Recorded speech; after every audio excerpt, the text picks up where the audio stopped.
I gave the order to stand the watch one last time, and my voice did not hold the way I needed it to. 3 words, take your post, and I had said them 10,000 times across 30 years, on bright mornings and black nights, and never once had they cost me anything. They cost me that evening. We stood at the head of the King's Walk under a sky going the color of old pewter, and the man I gave them to was 71 years old and the last living soul who knew how to do the thing we had come to do. His name was Sergeant Wills Caro, and he had been lamplighter to the house of Vaughancourt longer than I had been alive in any way that mattered. When I say lamplighter, I do not mean a man who flips a switch. I mean the old duty, the quenching, the slow hand-walking of the King's Walk at the close of each night. 240 paces of gas lamps put out one by one with a brass pole as long as a man is tall, each flame bowed to before it was taken, in an order and a rhythm laid down before any record we still keep. That night was to be the last time it would ever be done. At dawn the workmen would come for the old lines, and by the next dusk the walk would light itself with a hum and a switch, and the quenching would belong to nothing but memory and a few brittle pages in the regimental book. I had not expected a crowd. We had told no one. A retiring ceremony has no glory in it. It is the opposite of a parade, a thing that ends rather than begins, and I had imagined the 2 of us alone in the dusk with a clerk to witness it for the record. But word travels in a house this old the way damp travels through stone, slow and certain, and into every room. And when Caro and I came out onto the head of the walk, there were already people standing in the long shadows of the colonnade. Not many, 40, perhaps 50, old servants. A scattering of the household guard off their watch, in plain coats, who had no business there and had come anyway. And I understood, looking at their faces, that they had come for the same reason I could not steady my voice. They knew what was being put out tonight, and it was not only lamps. Caro did not look at them. He looked at the first lamp. I should tell you about the man, because the duty cannot be understood apart from him, and because I am the only one left who can. He had come to the house as a boy of 14, a gardener's son with no name worth writing down, and he had been given to the old lamplighter of that day to fetch and carry, the way you give a stray dog to a shepherd to see if it will work. He had worked. He had carried the pole behind the old man for 9 years before he was ever permitted to light a single flame himself, and he had told me once, only once late, after a hard winter, that he had wept the first night they let him do it alone, not from pride but from terror, because he had finally understood that the duty was his now, and that one day there would be no one behind him to catch what he dropped. That day had come. There was no one behind him. The house had not put a boy to the pole in 19 years. The world had decided, somewhere in an office I never saw, that a man walking a row of flames out by hand was a charming waste of a salary, and they were not wrong about the salary, and they were entirely wrong about everything else, and there was nothing I could do about either. I was his officer. I had argued it up the chain until the chain went taut, and I was told, kindly and finally, that the decision was made. So I had come instead to do the only thing left to me, which was to see it done right, one last time, with a witness who understood. Captain, Caro's voice low, he had not turned. The light's going. We start now or we start in the dark, and the dark's not how it's done. Then we start now, Sergeant. He lifted the pole. I have watched soldiers do hard things. I have watched men hold a line they had every reason to break, and stand a wound without a sound, and walk toward a thing that any sensible animal would walk away from. I tell you that I have never seen anything carried with more care than the way that old man carried a length of brass toward the first lamp on the King's Walk that night. He set the wick of the pole. There is a small twist of flame at the head of it, a lighting flame, though tonight there would be no lighting, only the taking, and he raised the hooked end to the glass, and he did not snuff the lamp the way you or I would kill a candle in a hurry. He drew the flame down, slowly. He let it gutter and lean and shrink in the throat of the glass, and only when it had gone small and blue and willing did he take it, with a turn of the wrist that I could not have copied if I practiced for a year. And then he bowed to the dark glass, a small bow. Barely a bow at all, an inch of the head, no more, but deliberate and full, the way you incline your head to a man you respect when there are no words for it. Behind me, in the colonnade, I heard someone draw a breath and hold it. I asked him about the bow years ago when I was young enough to think questions like that had short answers. Why do you bow to it? He had looked at me with the particular patience old men keep for officers who are still learning their own house. Because it kept the watch with me, he said. 240 of them have stood in the cold with me every night of my life. A man bows to what stands beside him. Then he had gone back to his pole, and I had gone away feeling that I had asked something foolish, which I had. Now there were 239 lamps still burning down the length of the walk, gold in the falling dark, a long bright river of them curving away toward the river gate, and one dark glass at the head of the line, and an old man bowing to it. And the whole weight of the thing came down on me at once, that I was watching the start of the last time, that every flame down that long gold curve would be taken tonight and never lit by a hand again, and that when the last one was gone the man beside me would have nothing left in the world that was his to do. He moved to the second lamp. The pole came up. The flame came down, slow, and was taken, and he bowed. I fell into step 3 paces behind him, the way the boy he once was had walked 3 paces behind his own master, and I did not plan to do it. My feet simply knew where they belonged. And one by one, with no order given, the people in the colonnade came out of the shadows and began, very quietly, to follow. That was when I knew this would not be the small dark thing I had braced for.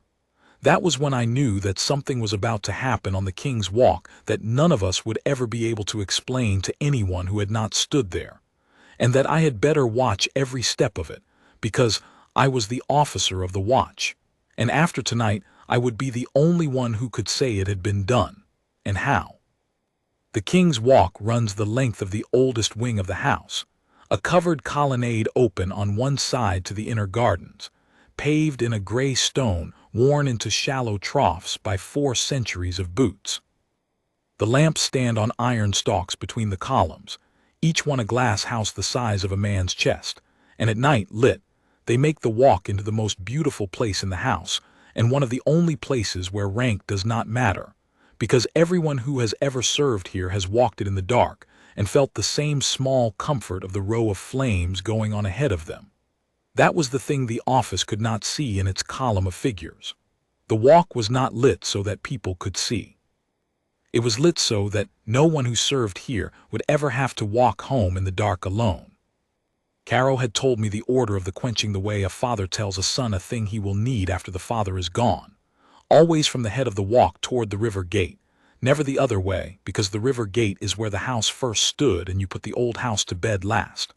Always the near row before the far, because, and here he had no reason, only it is how it is done, which from him was reason enough. And never hurry the flame. You can put a lamp out in an instant, he said. Any fool with a wet thumb can.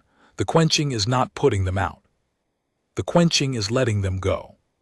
I did not fully understand the difference until that night, when I watched him do it 40 times and saw that he was right, that there is a world of difference between killing a thing and letting it go, and that the difference is the entire reason the duty had survived 400 years and was about to die in one.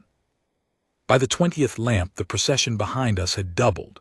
People were coming out from the inner doors now, drawn by the strange sight of the bright walk going dark a flame at a time, and the slow line of figures following an old man with a pole. No one spoke. A house full of people who all knew, in their separate ways, how to be quiet for the right reasons, and they were all being quiet now. I could hear Caro's breathing, which was not good, a faint catch at the top of each breath that I did not like, and I could hear the small sounds the duty made. The scrape of the pole's foot on stone, the soft sigh of each flame as it was drawn down, the whisper of many feet behind. Nothing else. The gardens beyond the columns were black and still. At the 31st lamp, Caro stopped. He stood with the pole raised and the flame waiting, and he did not take it, and for a moment I thought the catch in his breathing had finally caught him, and I came forward. But he was not faltering. He was looking at the glass. There was a name scratched into the iron of that lamp stalk, low down, the way men have always cut their names into the things they tend. A small, deep set of letters, old, worn nearly smooth. I had walked past it 10,000 times and never seen it. "Whose is that, Sergeant?" I asked low. "Edmund Will's," he said. "The man who taught me." A pause. "I cut it for him the night he died. He had no stone anywhere else. The house does not give the likes of us a stone." He took the flame slow, and bowed, and this time the bow was lower and held a half-second longer, and I understood that he was not bowing to the lamp. "Good night, old man," he said, so quietly I am not sure the woman 3 feet behind me heard it. I kept it. I kept it the whole way. I have stood at gravesides that moved me less. We went on, and as we went I began to see them everywhere. Once I knew to look, names cut into the iron stalks, a dozen of them, 2 dozen, the whole roll of the dead who had walked this walk with a pole before Caro, each one remembered nowhere on earth but here, on a lamp stalk, by the only man left who knew the names went with the lights. The house had its great stones, its carved marshals and its banners. But this small secret graveyard of working men, written in the dark on the iron they had tended, this was the true memory of the place, and tomorrow the workmen would pull every stalk and melt it for scrap, and the names would go with the lamps. I made a decision, somewhere around the 40th lamp, that I did not tell anyone. I would not let those stalks go to the furnace. I did not yet know how I would stop it. But I decided it, the way you decide a thing in your chest before your head has worked out the means, and having decided it I felt steadier, because a man who has decided to do something is always steadier than a man only watching a thing be lost. I want to say something here about the kind of memory the house keeps, because it bears on everything that followed. The house remembers its great men loudly. There are stones the height of 2 men, and carved names you can read from across a courtyard, and banners worked in gold thread that hang where the light can find them, and every one of them is honest and every one of them is earned. But the house remembers its working men quietly, or not at all. The gardeners, the porters, the lamp tenders, the men who kept the place running for 400 years so that the great men would have a place to be great in, they leave no stones. They leave a worn trough in a stone floor where their boots fell in the same place 10,000 mornings. They leave a name scratched low on an iron stalk by the only friend who thought to cut it. And then one ordinary night the world decides their work was a waste of a salary, and the iron goes to the furnace, and the last man who could read the names walks ahead of you in the dark, bowing to each one as he puts out the light it stood beside. I had served the house my whole life, and I had never once, until that night, understood how much of it would simply vanish the moment Caro did. That is why I decided about the stalks, not for the iron, for the names. That was when the young one spoke. He was a junior guardsman, 19, maybe 20, named Pell, one of mine, off watch and out of uniform in a plain dark coat, and he had pushed up near the front of the following crowd the way the young do, not from rudeness but from a hunger to be closer to a thing they can feel matters even when they cannot say why. He had been watching Caro's hands, and in a gap between 2 lamps in the great hush, he said not loudly but in the silence it carried, "Sergeant, will you teach it to me?" Caro stopped. The whole walk stopped with him, the procession bunching up soft and silent behind, and I saw the old man's shoulders go very still, and I thought, be careful here, because I knew what the boy did not. I knew the duty was abolished, struck from the rolls, that there would be no lamplighter after tonight and no lamps for a lamplighter to tend, and that the kindest thing the world had decided was that the whole beautiful, useless, 400-year duty should simply stop. To ask to learn it now was like asking to be taught a language whose last speaker was standing in front of you, on the night the language died. I opened my mouth to spare Caro the answer. He spoke first. "No," he said, And then before the boy's face could fall all the way, "I cannot teach you this, son. There's nothing left to teach it on. After tonight there are no lamps. You'd be a lamplighter of nothing." He let that sit. The boy stood there, ears red, not knowing where to put his hands. And then Caro did a thing I will remember for the rest of my life. He turned the pole around in his grip, the long brass length of it catching the gold of the lamp still burning down the walk, and he held it out crosswise toward the boy. "But you can carry the pole the rest of the way I carried it 9 years before they let me near a flame. It's not nothing to carry the pole, it's where it starts, a breath. And it's where it ends tonight, so carry it well." The boy took the pole as though it were made of glass. And then we were a procession in earnest. The old man walking ahead with his empty hands, the boy 3 paces behind carrying the long brass pole upright the way it must be carried, and behind them me, and behind me a river of people that had grown, I swear, to 200 souls and was still growing, filling the walk from column to column, moving at the pace of an old man's grief, in a silence so complete I could hear the gardens breathing. Caro no longer carried the tool of the duty. He carried only the duty itself. At each lamp the boy would step up and hold the pole steady and high, and Caro would reach up with his old bare hands and guide the hooked head to the glass, and the two of them together, the last man and the boy who would never be the next, would let the flame go, slow, slow, and the old man would bow. I do not know how to make you feel what that did to the people watching. I can only tell you that I, who am not a man who shows things, had to look hard at a fixed point in the dark gardens and breathe through my mouth for a while. We came, near the 100th lamp, to a place where the walk widens into a small square open to the sky, and there a problem was waiting that I had dreaded all evening and half forgotten in the spell of the thing. A man stood in the middle of the square with a clipboard and a hard hat under his arm, and 2 others behind him with rolled drawings, and a portable work lamp on a tripod throwing a flat white electric glare across the gray stone, killing the gold, killing the dark, killing everything. He was the contractor's foreman, come a night early to mark the lines for the morning. He had every right to be there. He had a signed order in his folder that outranked any feeling in my chest. And he had been standing in that hard white light watching 200 people walk silently toward him behind an old man with no tool in his hands, and I could see on his face that he did not understand what he was looking at, and that not understanding it, he had decided it was in his way. "This is a work site as of midnight," he said, not cruelly, a tired man at the end of a long day saying a true thing. "I've got the walk booked for survey from 2300. I'm going to have to ask you to clear the colonnade." He looked at the pole in the boy's hands, at the dark lamps behind us and the gold ones ahead, and something crossed his face, some flicker of a man sensing he had walked into the middle of something. But he had his order, and his order said clear the walk, and a man holds to his order when he is tired and out of his depth. "Whatever this is," he said, "it'll have to keep till tomorrow. There won't be a tomorrow for it, but it'll have to keep till then." He did not know he had said the cruelest possible thing. There won't be a tomorrow for it. He had only meant the schedule.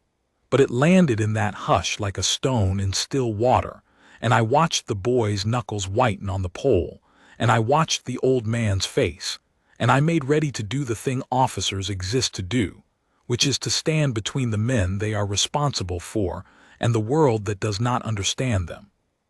I stepped forward. I did not raise my voice. A man learns, if he is any kind of officer at all, that the loudest thing in any room is a quiet man who is entirely certain, and I was certain. I stopped a pace from the foreman, where he could see my face and the rank on a coat I was not wearing, and I spoke so that only he and the few nearest could hear. "You're right," I said. "You have the order. The walk is yours at midnight, and I won't stand between you and your job, and neither will any man here. We'll be gone before the hour." I let him have that fully, because a man defends his ground twice as hard when you fight him on it and not at all when you grant it. His shoulders came down half an inch. "But I'm going to ask you for something, and I'm going to tell you why, and then you'll decide, because it's your site and your call." I nodded back down the walk at the long gold line of lamps, at the 200 silent faces, at the boy with the pole and the old man with his empty, careful hands. That man has put those lamps out by hand every night for 53 years. Tomorrow your men electrify the line, and the duty he has done since before either of us was born ends forever. He has about 100 lamps left to walk. It will take him the better part of an hour because it is done slowly on purpose, and there is no other way to do it. I'm asking you to give him the hour. Turn off your light. Stand with us or stand aside, whichever suits you. And at midnight the walk is yours and we are gone, and you will have lost nothing but 60 minutes, and you will have been part of the last time a thing 400 years old was ever done. That's the whole of it. It's your call. The foreman looked at me for a long moment. Then he looked down the walk at the old man, who had not turned, who was simply standing in the gold light, waiting with the patience of a man who has waited for everything his whole life, and learned to do it without complaint. And I watched the tired contractor's foreman, who had a schedule and an order and not one reason on earth to care, understand all at once exactly what he was looking at. He reached over and switched off the work lamp. The hard white glare died, and the gold came flooding back across the gray stone, and somewhere behind me a woman let out a breath that was almost a sob. The foreman set his hard hat down on the tripod slowly, the way you set down a hat when you come into a church. He stepped back out of the center of the square, and he took off the heavy work gloves he wore and held them in his 2 hands in front of him, and he stood at the edge with his head bare, and he waited with the rest of us. I have given a great many orders that were obeyed.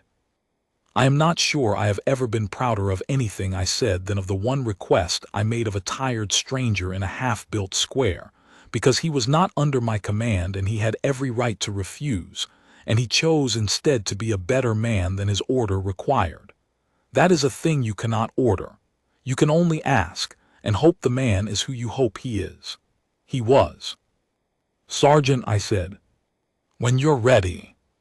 Caro inclined his head the smallest fraction to the foreman, a soldier's acknowledgement, one working man to another, and the foreman, not knowing the form of it but knowing it was owed back, gave a stiff awkward nod in return, and I think that exchange between the two of them, the old guardsman and the contractor who had nearly cleared him off, was as fine a thing as I saw all night. Then the boy raised the pole, and the old man lifted his hands, and the quenching went on. The square, the lamp at the foot of the old sundial, which Caro told the boy in 3 murmured words, had been the first he was ever trusted to light alone. The long straight run after the square where the columns are tallest and the lamps hang highest, so that the boy had to stretch the pole up to its full length and Caro had to guide the head by feel, the two of them working as one, and the old hands never trembling though the breath kept catching. 100, 120. The gold river shrinking behind us into the dark, the bright stretch ahead growing shorter, and the procession longer, until I stopped trying to count the people because there was no end to them. They filled the walk and pressed soft into the garden edge and stood on the low steps, and every single one of them was silent, and every single one of them was watching a thing end. A bell sounded somewhere in the house, the half hour before midnight. I saw Caro hear it. I saw him glance just once ahead down the walk to where the lamps ran out at the river gate, counting in his head the way I had been counting, and I saw him understand that he would finish in time, that the duty would be done whole and not cut short, and I saw something go out of his shoulders that had been holding them up, not strength. He had strength to the end, but a kind of fear I had not known he carried, the fear that he would not be let finish, that the last quenching would be a broken thing. It would not be broken. He had the time, and knowing it he slowed down. He let himself, for the last 100 feet of 53 years, take each flame as slowly as he had ever taken one, savoring nothing, mourning nothing, simply doing it as well as it had ever been done, because that was the only tribute he had to give, and he meant to give all of it. 40 lamps left, 30. The river gate ahead now, its old arch black against a sky where the first stars had come out over the gardens. And I became aware that the silence had changed. that it was no longer only the silence of people not speaking, but a held silence, a leaning forward silence, 200 people all privately deciding that they would not be the one to break it, that whatever happened at the last lamp they would meet it without a sound, and give the old man the only thing they had to give, which was their stillness to match his. 20 lamps. Caro's breath was bad now, the catch at the top of it nearly a stop, and I moved up close on his shoulder where I could catch him if he went, and he felt me there and turned his head an inch and said under the breath with the ghost of something almost like humor, "Not yet, Captain. Not till the last one's out. A man can hold on for one more lamp." And he did. Lamp by lamp, one more, the boy stretching the pole, the old hands guiding it, the flame going down slow and willing into the dark, the small bow, the whispered good night to names only he could read. And then there was one lamp left. It stood at the river gate itself, the oldest lamp on the walk, set into the stone of the arch where the house first rose out of the ground 400 years before, and it burned alone now at the end of 240 feet of darkness, a single gold flame against the black arch and the stars beyond it. Behind it, dark. Behind us, dark.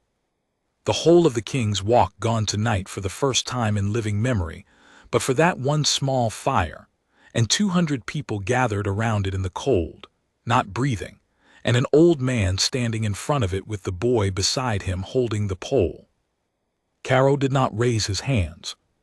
He stood and looked at the last lamp for a long time, and no one hurried him, and the bell had not yet struck the hour, and he had the time, and he took it. I will not pretend to know everything that passed through that old man's mind in front of the last flame of his life's work. But I had served beside him for 30 years, and I think he was saying goodbye to all of it, to Edmund Wills who taught him, and the boy he had been who wept the first night, and every cold winter and black morning and quiet night he had walked this walk alone with his row of flames for company. 53 years of a duty no one thanked him for, and no one would remember, ending here at this glass, with his own 2 hands. Then he turned to the young guardsman. "This one's yours," he said. The boy's face, I wish I could show you the boy's face. "Sergeant, I can't, you said there's nothing to teach it on." "There's one lamp," Caro said, "and I'll guide your hands. A man should have done it once properly, even if it's the only time, even if it's the last time. Especially if it's the last time. Now." He stepped behind the boy and put his old hands over the boy's hands on the pole, and together they raised the hooked head to the last glass, and the old man's cracked voice said, very low so that only the boy and I and the nearest few could hear, "Slow, don't kill it, let it go. There, feel it lean, it wants to go. You're not taking it from it, you're walking it home. Slow, slow, there." And the last flame on the King's Walk bowed down into the dark, slow, slow, willing, and went out. For one breath the whole world was black and silent. Then the stars seemed to come up brighter over the river gate, the way they do when the last near light dies, and the gardens were full of starlight, and the boy stood there with the cold pole in his hands and the old man's hands over his, both of them lit silver now instead of gold, and the boy bowed. He did not have to be told. He bowed to the dark glass, the small full inch of the head, the way he had watched Caro do it 239 times, and the old man behind him bowed with him, his hands still over the boy's hands, and the 2 of them stood there bowed together in the dark at the end of the walk. And then, behind me, somebody began to do the only thing left to do. The foreman, the tired contractor with his bare head and his gloves in his hand, brought his 2 hands together and began slowly to clap. One pair of hands in the dark, and then another, and then all of them, 200 people in the starlit dark of the King's Walk, applauding not loudly, not the way you clap at a show, but steadily, gravely, the way men salute a thing that has earned it, the way you applaud not to make noise but to say with your hands what you have no words for. It rolled down the dark walk and up into the black arch and out over the gardens, and the old man straightened up out of his bow and turned and saw them. I watched it reach him. I watched 53 years of a man no one ever thanked stand in the dark and be thanked at last by 200 people who had not been told to come, and had come anyway and had stood in the cold for an hour in total silence to watch him do, for the last time, the small, careful, beautiful thing he had given his whole life to. His face did not break. He was too old and too disciplined for that. But he brought his right hand up slowly and held it for a moment over his heart, and then he came to attention, 71 years old, bad lungs, 53 years on the line, and he saluted them. The lamplighter saluted the people, and the people went on applauding in the dark and would not stop. The bell struck midnight. The walk was the foreman's now. No one moved to clear it. He did not ask them to. That is nearly the end of it, and I will tell you the rest quickly, because the heart of it was the dark and the bowing and the hands clapping, and everything after is only the shape that the night took once it was over. The lamps came out in the morning as ordered. I could not stop that, but I stopped the furnace. I went to the men I had argued with, the ones who had told me kindly and finally that the decision was made, and I told them about the night and about the names cut in the iron, and I asked for the stalks. Just the stalks, not the duty which was gone, but the iron with the names. And perhaps because I had not asked for the thing they had already refused me, or perhaps because something of the night had traveled up the chain the way damp travels through stone, they gave them to me. The iron stalks of the King's Walk, with the whole roll of the dead cut into them, stand now in a quiet stone room off the old colonnade, upright in order, the way they stood for 400 years, and Caro's name is among them, because I cut it there myself the winter he died, 2 years after that last night, with my own hand, the way he had cut Edmund Wills. The house does not give the likes of us a stone, so we keep our own. The boy Pell is a sergeant now. He cannot light a lamp by hand because there are no lamps to light. But once a year, on the night of the last quenching, he walks the King's Walk in the dark alone from the head to the river gate, 240 paces slowly, and at the end of it he bows to the dark arch where the last flame went out, and then he comes and finds me and tells me he has done it, and I tell him he has done it well. It is not the duty is gone. But it is not nothing to walk the walk and remember why the lamps were lit, so that no one who served here would ever have to walk home in the dark alone. That much we kept.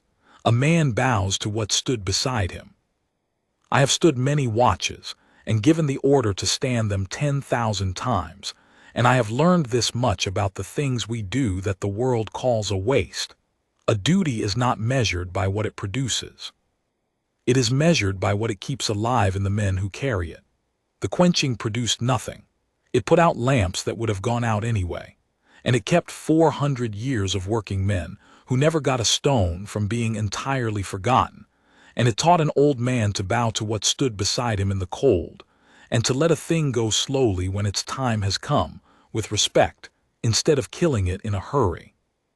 That is what 200 people stood in the dark to honor the night it was done for the last time, not the lamps, the way the old man let them go. And I think on the whole that it was the finest order I ever gave. 3 words on a cold night that cost me everything they were worth. Take your post. He took it. And he held it to the last lamp, the way he had held it all his life, and then he let it go, slow, slow, the way a man should when the time has come and the watch is kept, and there is no one behind him to catch what he hands on but a boy with a pole and an officer who finally understood what he had been watching all those years. We keep the watch, and when our watch is done we bow to it and we let it go.